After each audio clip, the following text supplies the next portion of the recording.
برزخ میں ایسے لوگوں کی بہتات تھی جو بیت المال میں رشوت قبل اور چوری جیسے گناہ کرتے رہے تھے، اور اس کے نتیجے میں انہیں ملک کی پوری عوام، حتیٰ کہ جو لوگ ابھی پیدا بھی نہیں ہوئے تھے، ان سے بھی بخشش طلب کرنا تھی۔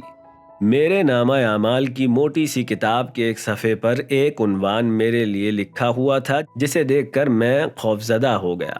مجھے یاد آیا کہ ایک سپاہی اپنی ریٹائرمنٹ کے وقت میرے شعبے میں آئے اور شیلف پر چند کتابیں رکھ دیں۔ انہوں نے کہا تھا کہ کتابیں یہیں پر پڑی رہیں تاکہ بعد میں آنے والا عملہ اور سپاہی ان سے استفادہ کریں۔ تقریباً 1 سال تک نائٹ شفٹ کے سپاہی ان کتب سے مستفید ہوتے رہے۔ کچھ عرصے بعد میرا تبادلہ دوسرے شعبے میں ہو گیا۔ میں اپنے ذاتی سامان کے ساتھ وہ کتب بھی لے گیا۔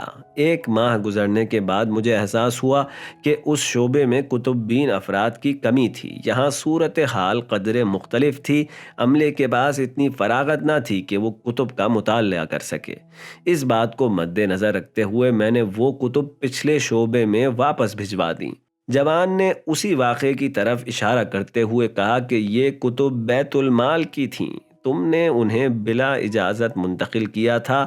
اگر تم ان کو پچھلے شعبے میں واپس نہ بھجواتے تو تمہیں تمام عملے اور سپاہی جنہوں نے مستقبل میں اسی شعبے میں آنا تھا، ان سب سے معافی مانگنا پڑتی۔